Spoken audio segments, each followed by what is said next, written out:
Voltando, pessoal, dentro das políticas e práticas de segurança eficazes, vai trabalhar um pouco dentro da política de segurança da informação,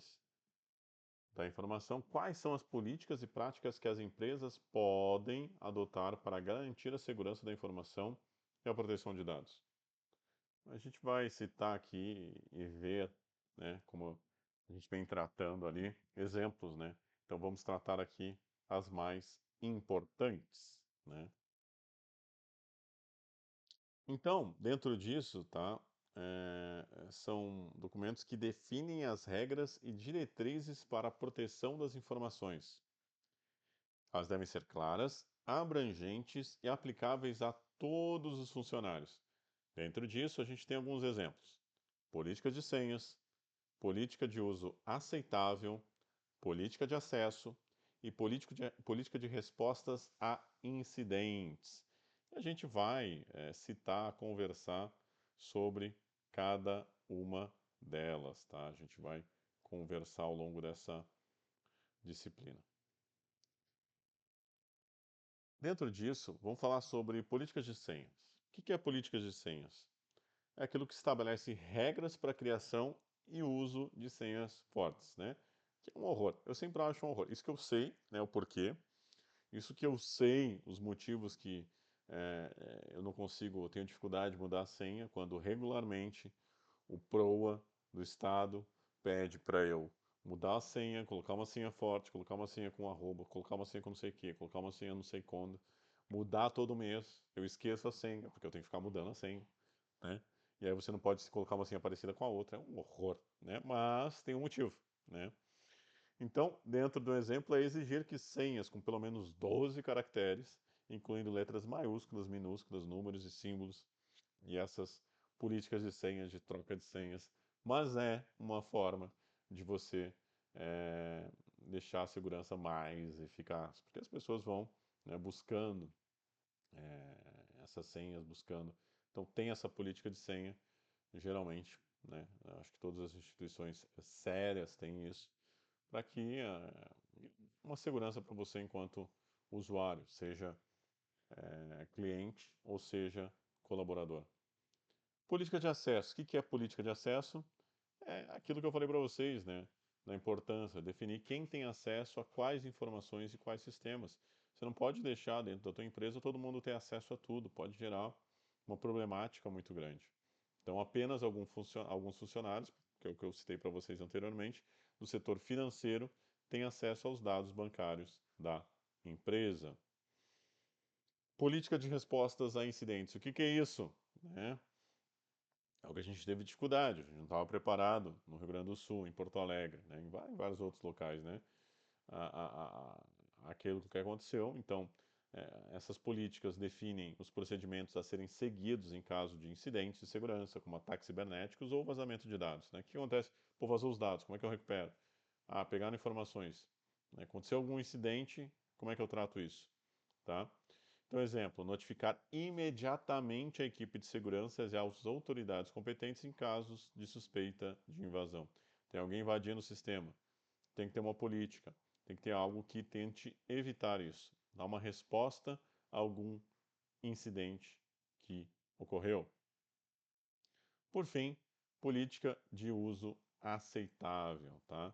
Define o que é permitido e o que não é permitido ao usar os recursos de TI da empresa, tá? Uma questão que de praxe, né? É proibir o uso do e-mail corporativo para fins pessoais. Fins pessoais podem, né, gerar alguma entrada de pessoa não autorizada, né? É um sistema, né? Tem portas. O e-mail é uma das portas. Então, se você troca e-mails, né, dentro do e-mail corporativo para fins pessoais, isso pode gerar uma problemática dentro da empresa, né? Então, isso é uma política do uso aceitável, tá? Dentro da empresa. E o que são as ações concretas que as empresas tomam para implementar suas políticas de segurança?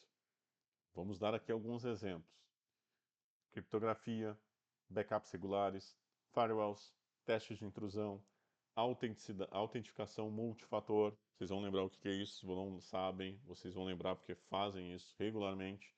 Treinamento e conscientização, antivírus e anti-malware, tá? O que são isso? Vamos começar com criptografia. Criptografia, comentei com vocês, é converter dados em um formato que não é possível verificar e legível para proteger sua confidencialidade, tá? Um exemplo é criptografar os dados armazenados em servidores e dispositivos móveis. Então, por exemplo, a Petrobras tem, né, altas informações que tentaram acessar e provavelmente acessaram, tá? Com o quê? Com a tecnologia de prospecção em altas profundidades, né? Tinha que ter tudo aquilo criptografado, tudo aquilo armazenado de um jeito que trazia segurança, né? E a criptografia é uma forma de evitar, né, o roubo dos dados ou das informações da empresa de vocês. O que é essa autenticação multifator? Tá? É aquilo que você tem geralmente, a exigência de mais de uma forma de identificação para acessar sistemas e informações. Então você tem isso no governo eletrônico, né? Para você acessar o eGov, tá? Para eu assinar, fazer uma assinatura digital. Eu tenho a primeira senha para chegar dentro do sistema, e aí é uma verificação em duas etapas, né? Que é uma autenticação multifator, tá? E aí ela pede para mim acessar meu celular, manda um OK para o meu celular, e aí eu tenho esse acesso. As pessoas não têm noção disso, por exemplo, roubou teu celular, o que tu tem salvo aqui, tá? Mesmo que isso tenha uma autentificação multifator, mas a pessoa acessa as tuas coisas aqui. Ah, não tenho a senha, mas aqui você pede, lembrete de senha que vai para o teu e-mail que tu tem acesso no celular. Então a pessoa, dependendo do que consegue acessar no teu celular, já acessa tudo, porque lá você tem registrado o teu e-mail, a recuperação de senha que vai para o teu e-mail, né? Então, cuidado, tá? Tem outras formas também, né? Além da senha exigir um código enviado por SMS. Mas aí você está aqui querendo a senha do teu banco. E aí você pede um código SMS. Está com o celular da pessoa, você consegue todas as informações, tá? Formas de evitar isso que eles estão fazendo, né? É, Identificação do rosto, né? É outra autenticação multifator.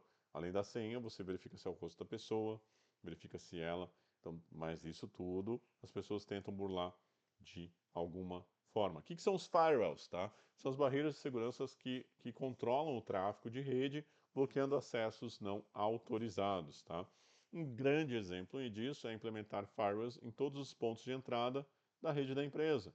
Então a rede fica protegida, tem que ter um firewall, tá?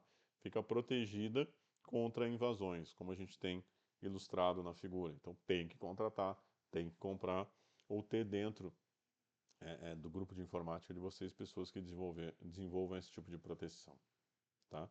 Antivírus, aí mais conhecido é anti-malware, né? São softwares que detectam e removam vírus ou outros tipos de malware, né?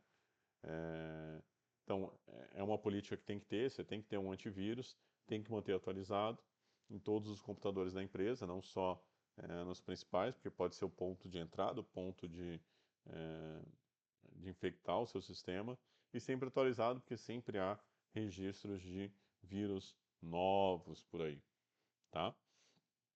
Prática de backups regulares, tá? Cópias de segurança dos dados para garantir que eles possam ser recuperados em caso de perda ou desastre, tá? Então, na questão da UERGS, né, que foi invadida e aqueles hackers pediram um valor.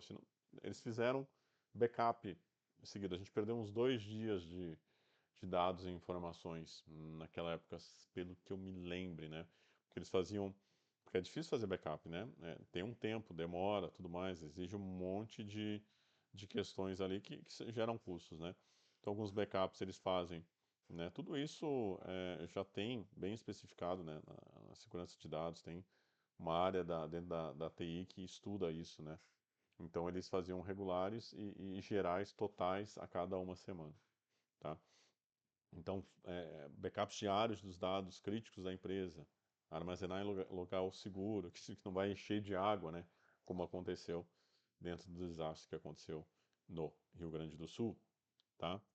E também a questão de treinamento e conscientização, tá? Então a gente tem que educar os funcionários sobre as ameaças e as melhores práticas de segurança. Esse ataque ocorreu porque uma pessoa da UERGS, né, não importa quem, mas um colaborador um- entrou um e-mail que não deveria. Então, se ela tivesse uma boa prática nesse sentido, uma educação em saber que não poderia, tá? Então é isso, realizar treinamentos periódicos sobre, por exemplo, phishing, tá? Senhas seguras e uso seguro da internet. O que é phishing? É um tipo de cybercrime, tá? Que visa obter informações pessoais, como senhas, números de cartão de créditos e números de identidade, tá?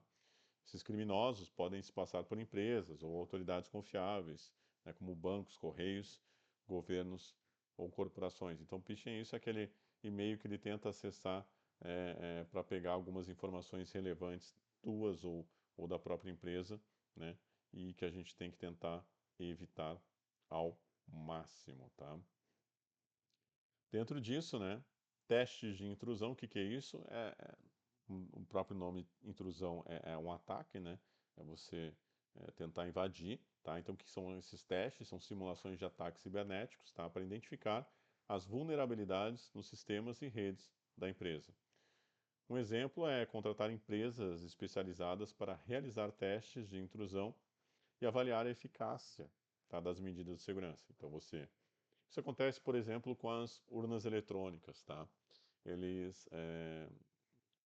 e outras formas, né? Eles até pagam, dão lucro para a pessoa que conseguir invadir, a pessoa que conseguir invadir um sistema, né? Fazem é, grandes movimentos nesse sentido. A pessoa que conseguir invadir recebe um prêmio. Para quê? Para realmente simular e ver se você não consegue ter uma invasão, invadir, esse tipo de coisa, tá? Então isso é uma forma de vocês protegerem, né? É, contratação de uma empresa que vai tentar, e aí você fica verificando aquilo que a gente tem de fragilidade, tá? É, e aqui tem alguns exemplos, tá, de empresas que realizam segurança de dados e informações. Então, trago para vocês empresas que são renomadas, nesse sentido, que são dentro de um contexto mundial, elas têm excelência nisso, tá? Então, para ilustrar como essas políticas e práticas são implementadas na vida real, a gente vai ver alguns exemplos de empresas que se destacam muito, né, na segurança da informação e da proteção de dados, tá? Google, Microsoft, Amazon e Salesforce, tá? São alguns exemplos, tá? Então vamos citar rapidamente para vocês terem em mente, tá? Para isso também desenvolver o trabalho de vocês que hoje eu estou relembrando bastante. A Google, tá? A Google criptografia de ponta a ponta em seus serviços. Tem a autentificação multifator que a gente falou. Programas de recompensas por descoberta de vulnerabilidade que eu citei para vocês. Então você, ó, descobriu alguma coisa que é deficitária dentro dos sistemas da Google, você vai ganhar um prêmio, tá? Sendo colaborador, ou talvez até mesmo sendo um cliente, tá? E por que que se destaca? A Google investe pesadamente em segurança para proteger os dados dos seus usuários e manter a confiabilidade dos seus serviços. É isso que ela vende, né? A Google, além de informações, né, ela vende a confiabilidade. Porque ela faz isso, né? Se ela está fazendo uma propaganda com base nas informações que ela pega de você do cliente, né, ela também vende dessa forma, mas também ela vende essa questão de segurança e proteção de dados. Outro exemplo, Microsoft está desenvolvendo tecnologias de segurança avançadas, como o Microsoft Defender, tá? E políticas rigorosas de proteção de dados. Então ela produz isso, então ela é excelente naquilo porque ela mesmo desenvolve, tá? Por que ela se destaca? Então ela oferece soluções de segurança para empresas de todos os tamanhos e está comprometida com a conformidade com as leis de proteção de dados em todo o mundo. Então ela oferece isso, ela vende isso, né? Uma questão financeira, mas ela busca isso e ela vende isso e tenta fazer com excelência e faz. A Amazon, tá? Ela implementa medidas de segurança física e lógica em seus data centers, que tem tudo, né? São as informações, aquilo da questão de proteção de informação. Criptografia de dados em repouso e em trânsito, né? Aquilo que está indo e vindo, tá? Do cliente para a rede deles. E programas de treinamento de segurança para seus funcionários.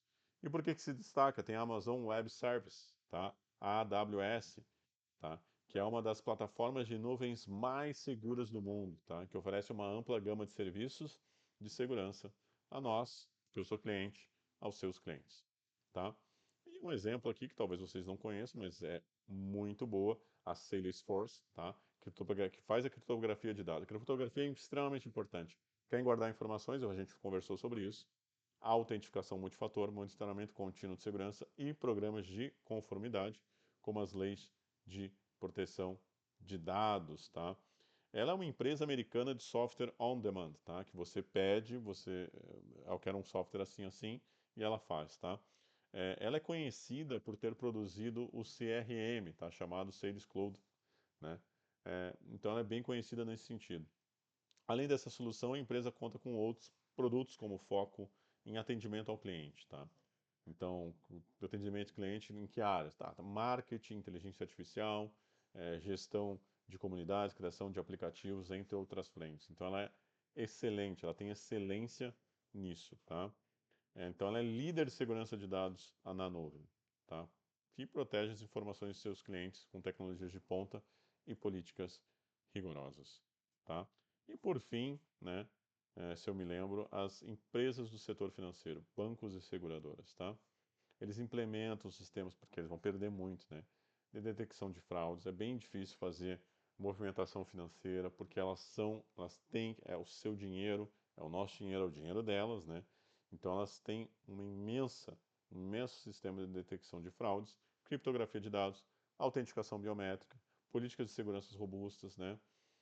É um dos mais regulamentados em termos de segurança de dados, tá? Porque são dados sigilosos, são dados importantes, são dados financeiros, né? E as empresas desse setor investem pesadamente em segurança para proteger os dados de seus clientes e evitar as perdas financeiras. Tá ok? Como vocês podem ver, a segurança da informação e proteção de dados, né, são temas relevantes, são temas importantes, tá? Vou aumentar eu aqui. É, São temas complexos, mas totalmente essenciais para a administração moderna, a administração que vocês estão tendo a possibilidade de ter essa formação. Vocês têm que adotar essas políticas, vocês têm que adotar essas práticas. E adotando essas políticas e práticas eficazes, a empresa pode proteger seus ativos, né? Cumprir as leis de proteção de dados e construir a confiança entre seus clientes, colaboradores, os seus stakeholders, como a gente falou. Tá ok? Espero que tenham gostado da disciplina, espero que tenham gostado das matérias e tenham aprendido mais, saiam com maior conhecimento. Tá bom? Forte abraço.